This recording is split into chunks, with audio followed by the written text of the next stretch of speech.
Your life as a lawyer is full of to-do lists. Every position in your firm, every step of the case process, IT infrastructure, intake, marketing, managing paralegals, negotiations, client demands, settlements. All of it requires constant doing. Some law firms are very structured in their approach to productivity and how they conduct their business. It's measured in a way that can manage expectations, see trends, and identify opportunities for improvement. These lawyers all wear Italian suits and drive flying cars. Other law firms conduct their business in a state of chaos, a collection of silos that work loosely together with no larger purpose, managers managing the unmanageable. These lawyers are less like Atticus Finch and more like Smokey the Bear. They seem to only exist to stomp out fires. Most law firms and lawyers are a hybrid of these two approaches, and both are perennially interested in boosting their productivity. But what if focusing on productivity didn't mean piling more things on our to-do list? What if the key to productivity is figuring out what to stop doing? And that's what we're talking about today on Lawsome. How to start a stopping list. Let's go.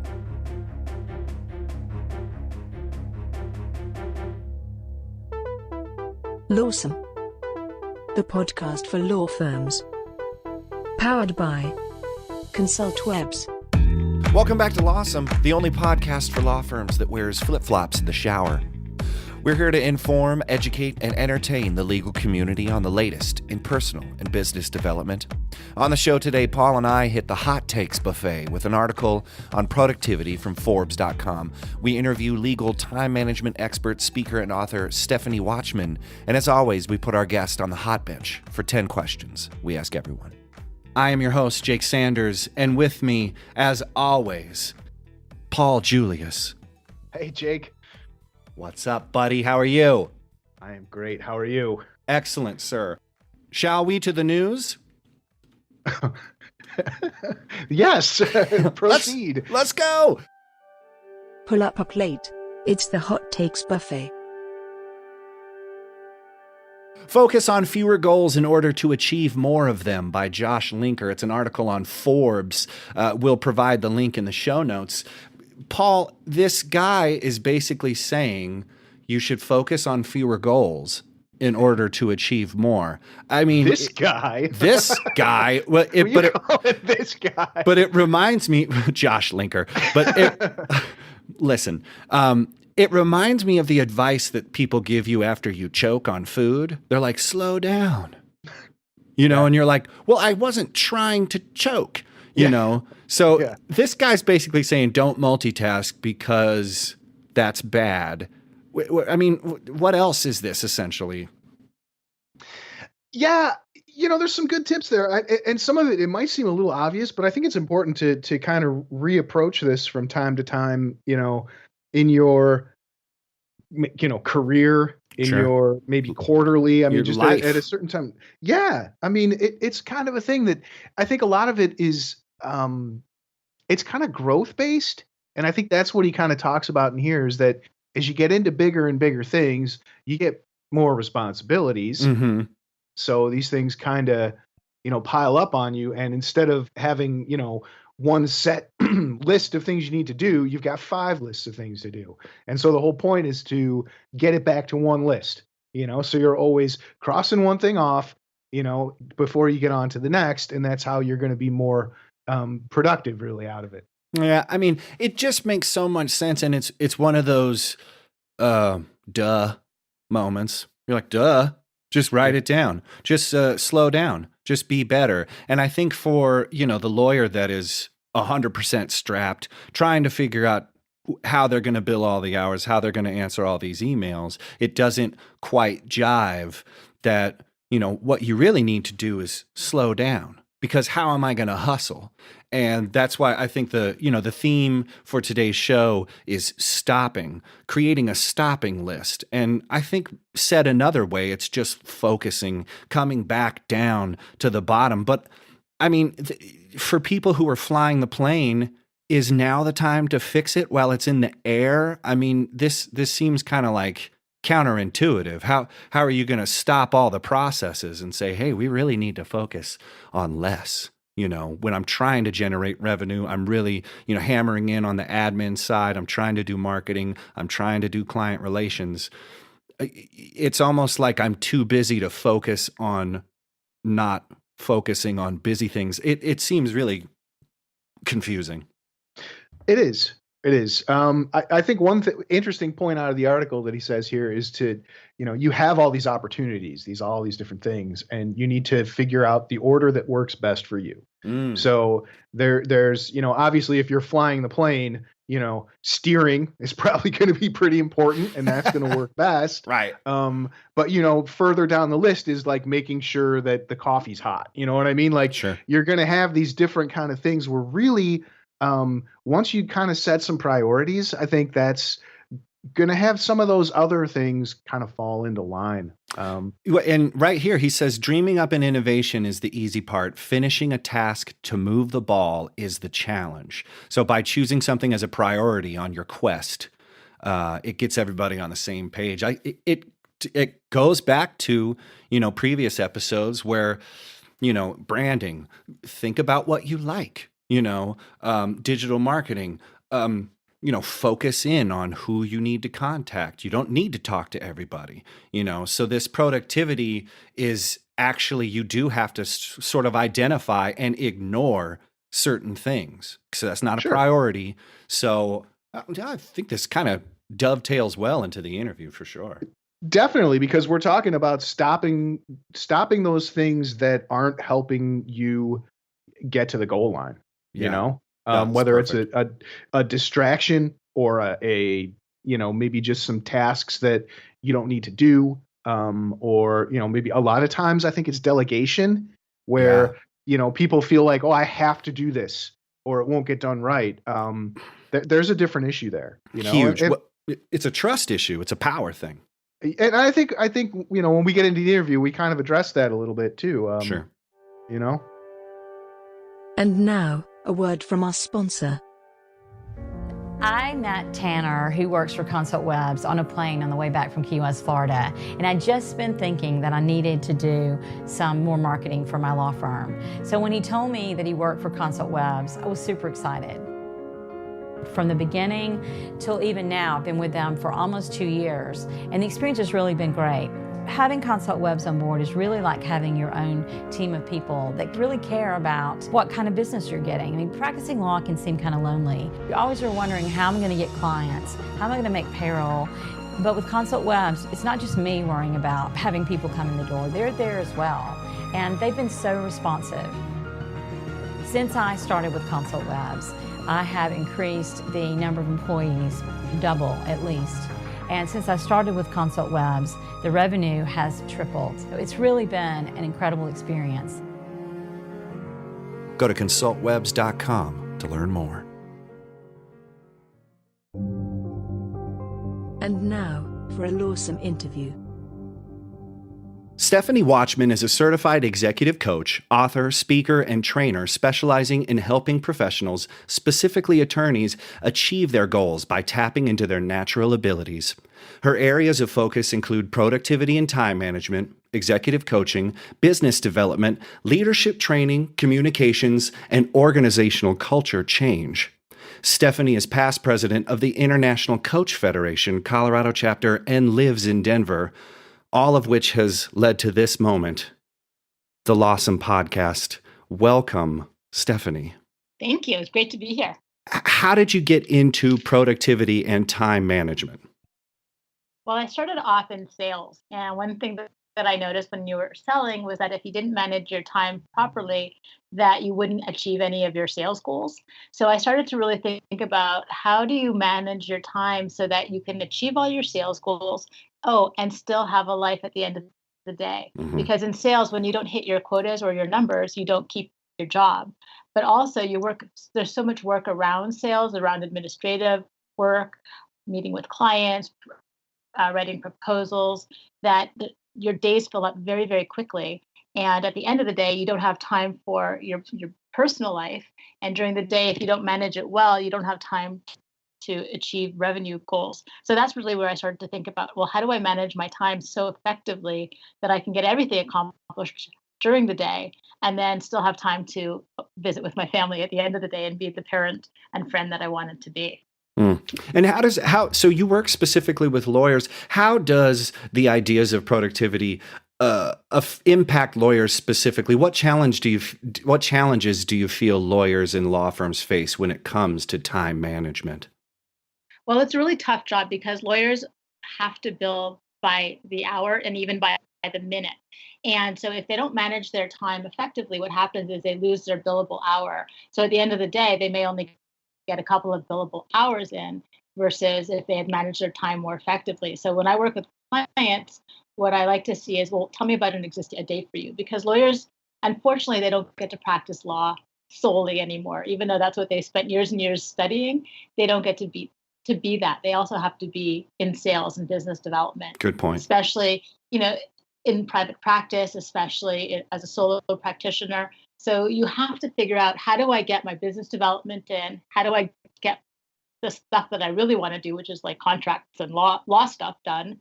And how do I also have a life at the end of the day where I'm not constantly on the phone with clients and being responsive 24/7 to client needs. So that's where it got really, that's where I really see clients struggling, is just they're all over the map with how to manage their practices.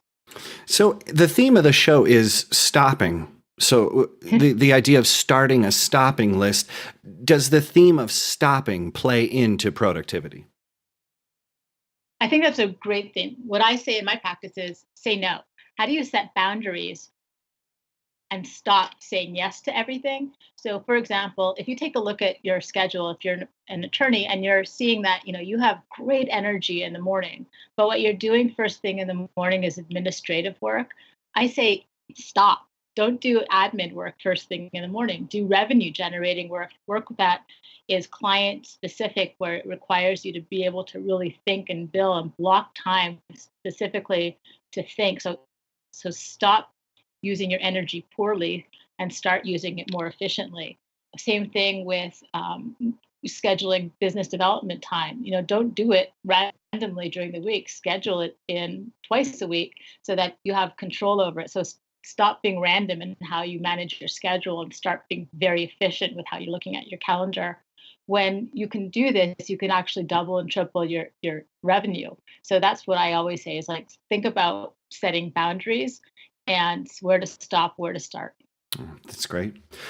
Social media, just how this plays into everyone's on their phone constantly. Mm-hmm. And as you said earlier, some lawyers aren't 100% lawyering. They have to be administrators. They have to be concierges. I mean, they have a lot of different hats that they have to wear. What's your advice on social media, and how can lawyers use it effectively?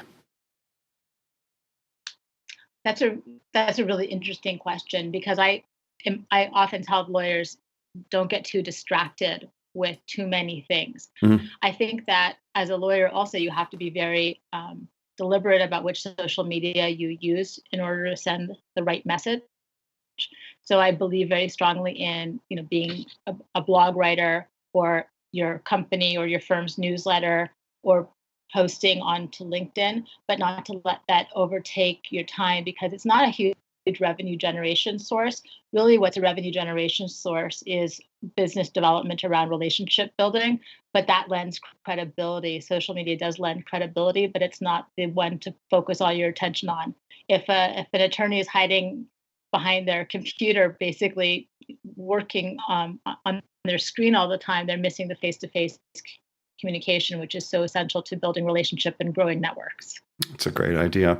So time management holism, as I was coming up with questions to ask you, I think that maybe fixing one portion of a larger machine, I'm thinking of, like, say you have a client who's serious about managing their time, and they take the course and they start managing and they're being more productivity. How do they integrate with a workplace and coworkers, and maybe even their bosses, that have zero time management skills? I mean, like, you just fix one cog in a broken machine.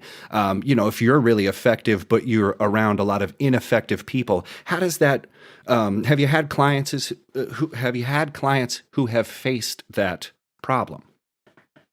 All the time. Mm. So a couple of things that I like to say. One is share the knowledge. So pass the book around. I have my book. So pass the book Nice. around on time management. Sure. So that's the first thing. But actually, the truth is that if you're effective and you are growing your practice because you're utilizing better, you have a better use of your time, then share the knowledge, share it with others. I was working with a firm last week where their associates are exhausted and burnt out because they feel like they always have to respond to emails, even on the weekends. And I said, well, why not put a policy in where there should be no responses to any emails on the weekend so that people can catch their breath? The um, the studies conducted show that when people take breaks, really good long breaks, they get an increase in productivity and performance by upwards of 30%. So they did that, and it turns out that the attorneys were so much happier that they didn't feel like they had to check their email 24/7, because it's a whole negative roller coaster ride when you're always checking your emails. You don't sleep as well because you have worry on your mind. You don't get to enjoy the time with your family in the moment. So having that work-life balance is really important. And so this attorney shared their knowledge that they learned in terms of when, stopping, like we were talking about earlier, turning on their email or responding to emails all the time. So that's something that they implemented. And then again, sharing the knowledge. So when this attorney said, I'm going to block time in the morning where I'm just going to focus on billable work and then not get interrupted with a million other tasks, then my billables go up. And now look at this, the revenue or the originations for my practice have gone from 500,000 to $1 million in a year. And people want to know that. So I say, share the knowledge of what's working for you and see if that can trickle through the organization. That's awesome. Paul? Yeah. So I want to see if you could clarify one thing, though. And I think I know the answer, but I want to make sure everybody hears it. When you're talking about not answering emails on the weekends, this is more internal stuff, right? Like I don't want to think that we're telling people, hey, don't do any intake on the weekends. Right? No, Okay. Exactly. Just being clear. No, it's just about finding ways, again, to say we have a policy in our firm that we're not expecting people to respond to emails until Monday morning, even if we send them out during the weekend, unless we mark it as urgent or it has to be done. Gotcha. It's a really important distinction, because I was thinking that was pretty brave. You're like, whoa. But now more than ever, a lot of people are saying these millennials, they're so entitled. Everyone's entitled. You want your work-life balance. When I was your age, we ran our lives into the ground, but I've worked with these people and they're not wrong, but I think it's important to share the knowledge, and I guess getting those people on board with it is the life or death of it. So here's one question: personnel issues versus time management. What's the difference in between a crappy employee and someone who can't manage their time? And can you spot the difference, or is there a difference? That's a really interesting question. There's a lot that goes into that one. It's loaded like a baked potato. Don't worry. It really is. Okay, so let's take it apart and see what we can come up with. Okay, cool. So the first piece of it is, I think millennials get a really bad rap. Most of the associates that I work with, that I see coming out of law school, are really ambitious. They're very excited about the work that they're doing, but they do like to have a work-life balance. And I say, go for it. There's nothing wrong with that. This is the largest generation to enter the workforce. And guess what? If you're a managing partner in a law firm and you're getting close to retirement, guess who's going to fill your boots, so to speak? So, don't fight them, but join them and take a look at how to work with them. Millennials really like to be mentored and coached. So spend time mentoring and coaching them.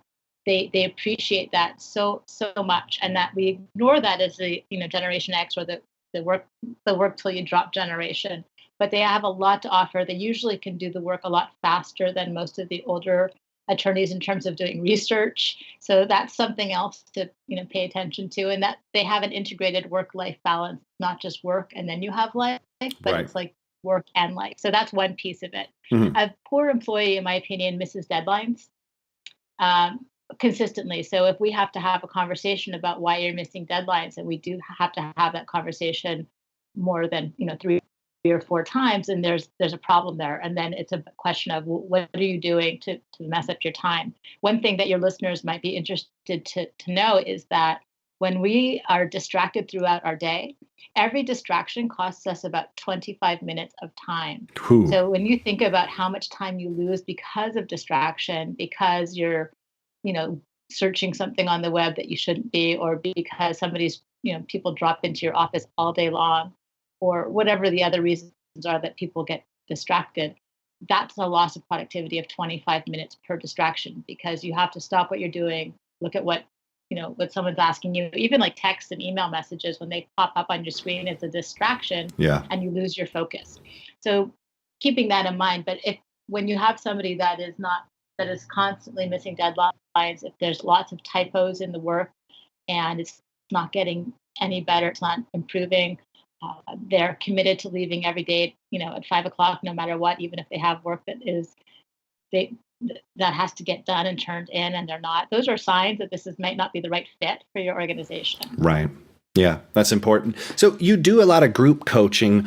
This is just a question I kind of came up with. What's the largest group session you've ever had with one company, and how did it turn out? Well, I think group sessions, it depends on the work that's done. When I do culture work, it could be as large as 30 people. Mm, That's a very large group session. yeah. However, when I do my talks on time management, I can talk to 100 people, but then break them into smaller groups to do pieces of work together as accountability partners. Mm, But so it varies. It varies in size. very But an cool. ideal size is about 12 people, really. That makes sense. So, have you ever been able to help someone get their productivity up, manage their time more effectively? What's a recipe for failure when it comes to productivity? Biggest recipe for failure is saying yes to things you should be saying no to. If you really want to lose productivity, say yes to every single meeting that you don't need to be in. Say yes to going out for coffees with people that you really don't need to be going out for coffees with. Saying yes to doing work that is not good work for you or your firm. So often we say yes to things that we really should be saying no to. And I think that the idea is to consider, why am I saying yes to this? I was working with an attorney the other day who kept taking calls, and the calls were, an hour in length. His assistant was scheduling them for an hour in length. And I was like, well, why do they have to be an hour? And he looked at me and was like, I don't know. So, it's just some of those things where you have to revisit what you're doing and say, where can I say no to things? Can I say no to an hour call and say, let's do a 30-minute call? Or can we have a 5-minute walking meeting through the office so that we can get things done faster than sitting in a committee meeting, which can go on for a very long time, especially in law firms? Oh, yeah. Oh, boy, can they talk. So when it comes to professional effectiveness, I feel like there are two speeds, working or broken. Either you feel like you're king of the world or queen of the roost, or you feel like you're a total fraud, a failure, and a hack. So I'm wondering if there's a mentality to productivity itself. And then, is every moment of our lives open for productivity hacking? The answer is absolutely yes. Mm, And even if your listeners pick up one or two ideas from this podcast, that's great, because it's something that is evolving. When we talk about feeling like a fraud, as a coach, we work a lot with imposter syndrome, oh, where, yeah. who's going to listen to me? I have no business being here. And what happens when we talk like that, we set up a lot of negativity in our brain. Here's some science for your listeners. But when we talk down to ourselves on a regular basis, we produce a lot of cortisol. And that cortisol has an effect on our system to basically go into fight, fright, freeze, or appease mode. We kind of shut down when we constantly tell ourselves negative thoughts. Mhm. On the flip side, when we're more open So I'm going to give myself an opportunity to do something different with my time. I'm not going to allow for so many interruptions because I know it costs me 25 minutes in productivity. I'm not going to multitask because it's not a good use of my time. I make more mistakes when I do multiple things at once. So I'm only going to do one thing at a time. So when we adopt new behaviors and we're very open about it, we actually produce something in our brains called serotonin and dopamine. And when we do that, we're more able to think clearly and problem solve. So when we feel like an imposter, I encourage your listeners and my clients to start thinking more openly and more positively. Am I really an imposter? Or maybe I just don't know this one aspect of the law that I have to learn better. Am I really an imposter, or am I just telling myself that because I feel a little insecure right now?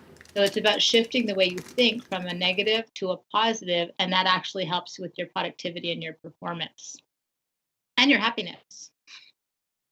So what's you're kind of saying there's a distinction here because everybody's heard that saying, fake it till you make it, right?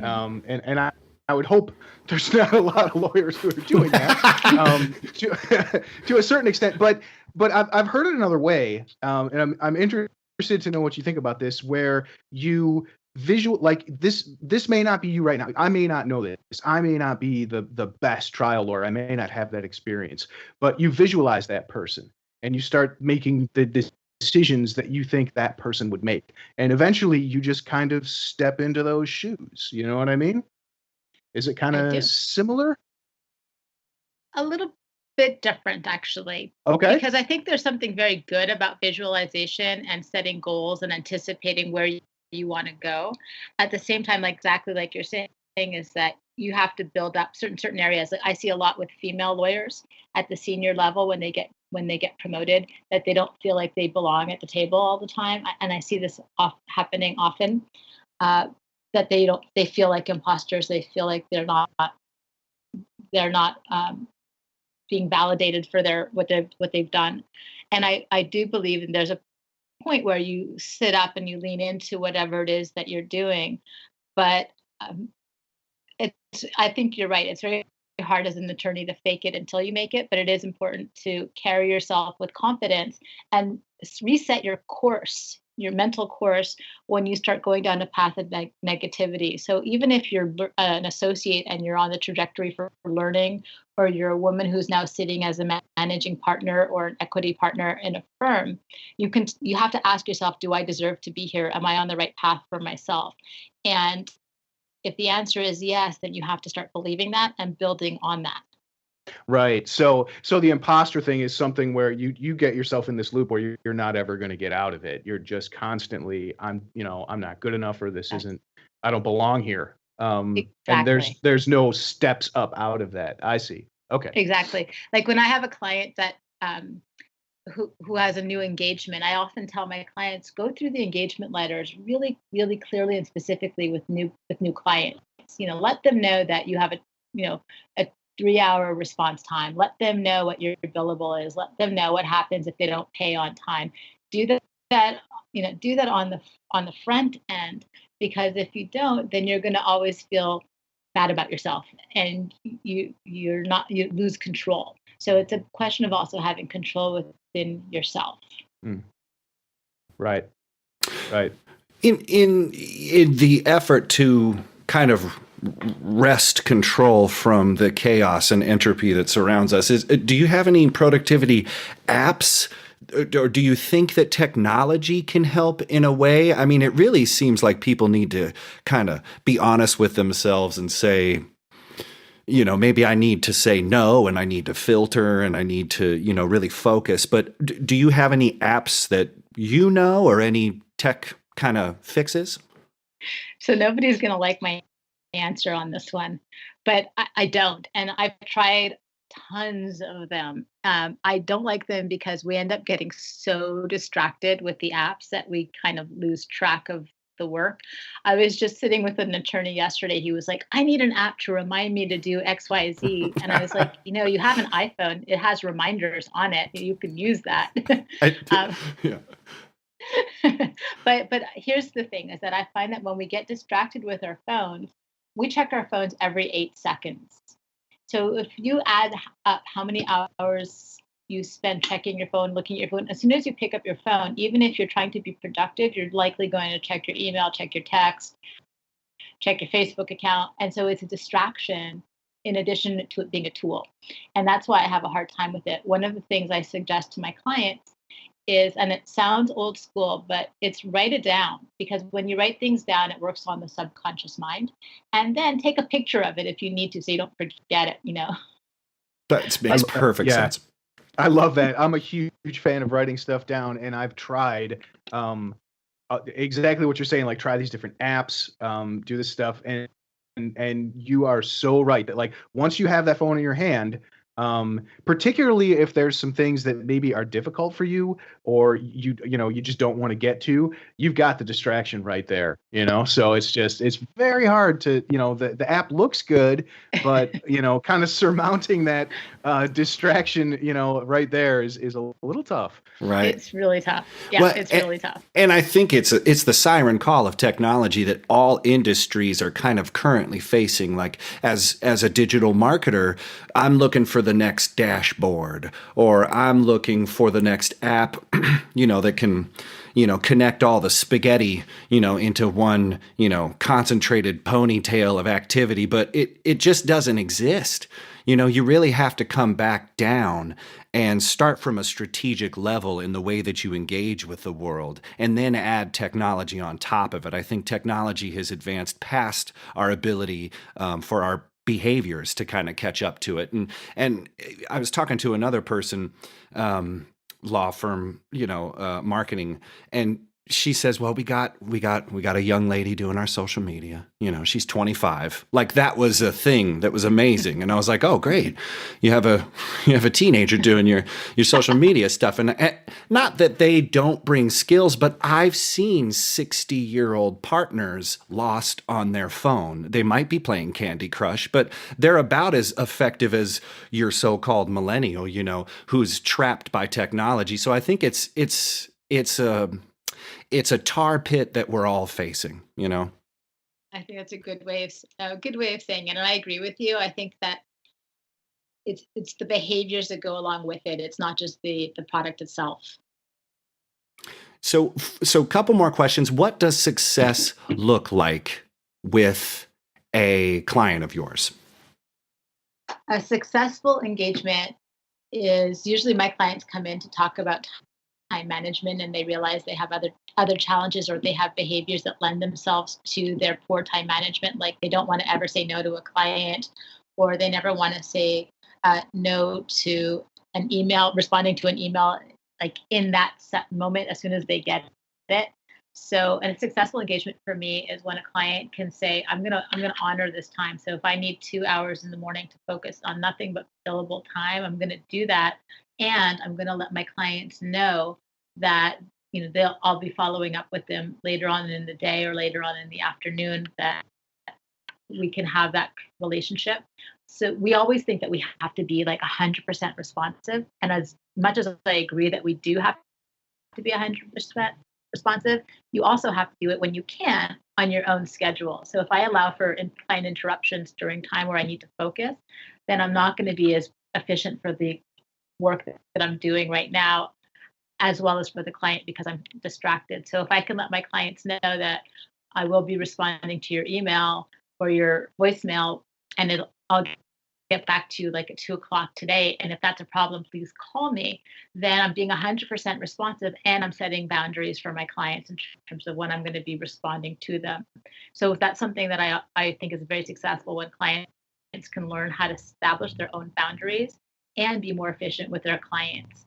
That actually turns into a huge increase in billable time, and as well as in performance for the client.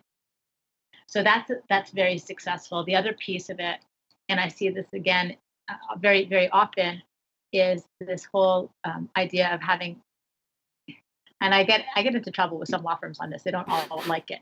But but I'm going to say it anyway. I'm just Go for it. Out there. That's okay. Jake and I have been in trouble with law firms too. So many times. No big deal. Yeah.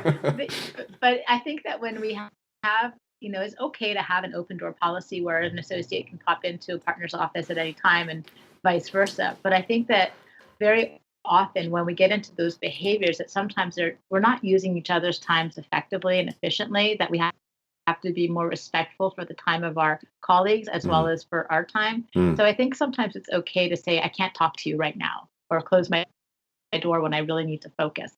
And that's where I get into trouble, because whenever I say sometimes you just have to close your door to focus, they're like, well, we have an open door policy. I agree with that, but to have it open all the time sometimes can be a distraction, a very, very big distraction that's costly. So that's something I do encourage. And I also say my clients have a hard time with business development. When do I schedule time to do business development and marketing? And one thing is, I always build that into the schedules when I do it, like a schedule debrief with my clients. So let's build it in so that it's systemic. Every Wednesday morning from 9 to 11, I'm going to do business development, or from 12 to 2, I'm going to do business development. And I'm going to schedule, 3 coffees a week, because we in business development drink a lot of coffee. Yeah, we and do. And I'm going to schedule some networking time. But to build that all into your schedule so that you don't have to worry about finding originations, that it's part of your system. It's part of the way you work. And when you build it into your schedule, so you have your billable time blocked, you have your networking business development time blocked, then it's not something that you have to panic about when you're going to do. And that's where when my clients get really, really good with their time. I love that. So one more thing, I feel like in your book, do you have prompts for emails, for saying no? Do you have, I think that a lot of people don't want to say no because they don't have a maybe respectful way of saying it that makes them look like they're not shirking their responsibilities. Like how do you, communication seems like that's the basis. So do you have that stuff in your book? I do. I Cool. do. And I'll just tell your listeners that what I usually say is, just put an out of office. Because it happens sometimes. As an attorney, you're in meetings all the time. You're in, Sure.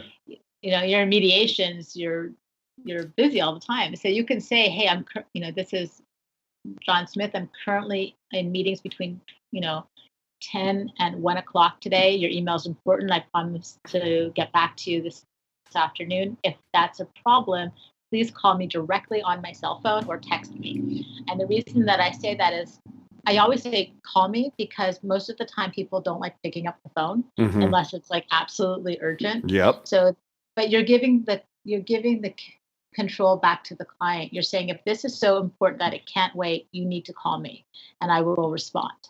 And so that's how I like to have my clients write down that message, because the idea is that you have a relationship with your clients and that they know that they can reach you if it's a real emergency.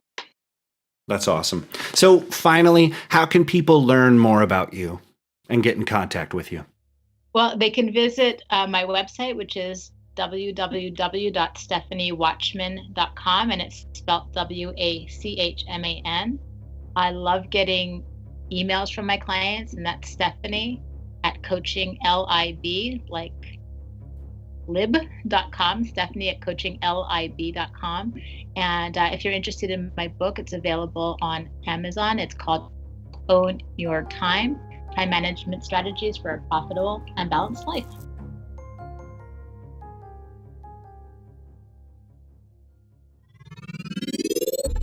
Ten questions we ask everyone.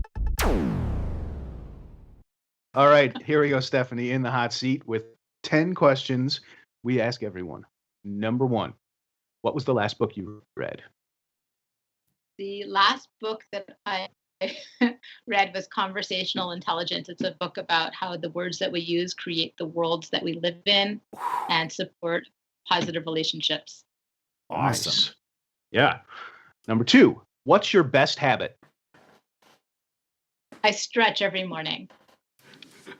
Man, I'm so I jealous. meditate. I know. Yeah, I Limber. stretch and meditate every morning. Awesome. Yeah. Nice. Nice.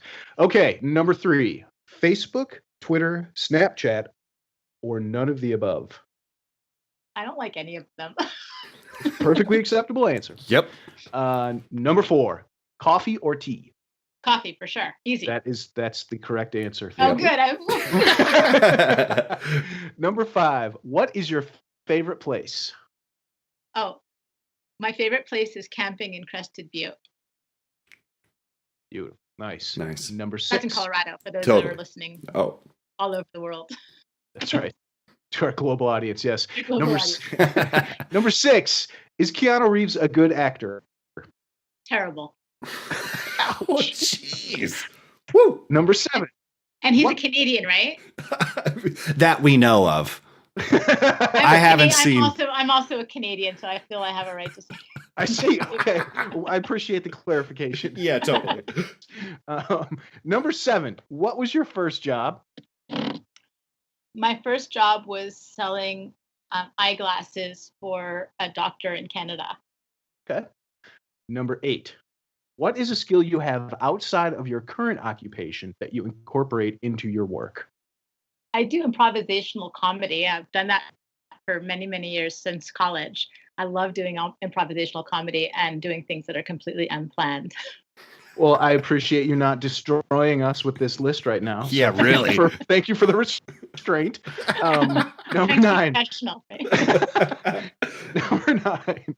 What sites, blogs, or newsletters do you regularly check in with? Okay, that's a good question. So I do a lot of reading on Judith Glazer has a site that I like. I like Positive Intelligence by Shirzad Shamim. He writes blogs as well, which I really like. And then for the fun part, I like Pop Sugar. Totally. Good one. Yeah, totally. Cool. Okay, last one. We've made it to the end. Number 10. How do you unwind? And what?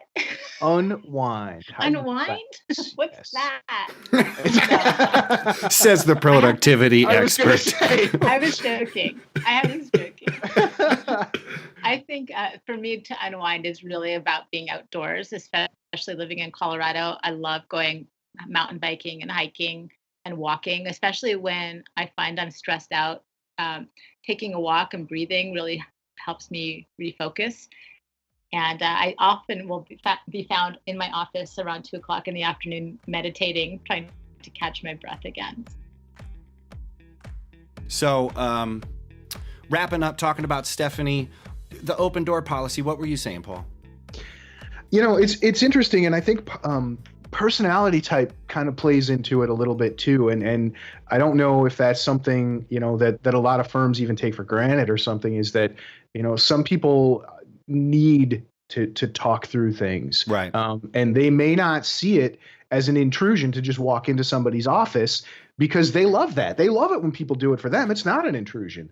But for someone who's very, task focused, that could be, and they may not want us be like, hey, get out of here or whatever. So it's just kind of, it's an interesting thing. And I think, particularly with lawyers, where you're, open an email 0.12, billable hours. You know what I Right. mean? Like there's always this kind of, it's weird that there's this hyper focus on hours when it's billable, but then it almost seems like from what Stephanie was saying that there's also this kind of like a corporate culture, where some of that stuff is lost. I mean, what do you think? Well, I definitely agree with you.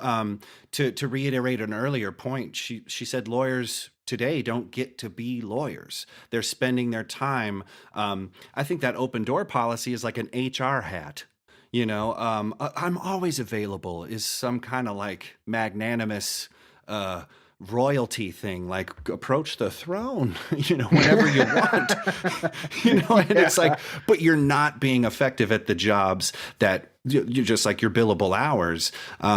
You should be setting time aside. And I think from a lot of our guests, it seems like most of them are trying to install filters and just saying, look, you can't do everything. You can't multitask. It's not about hustling.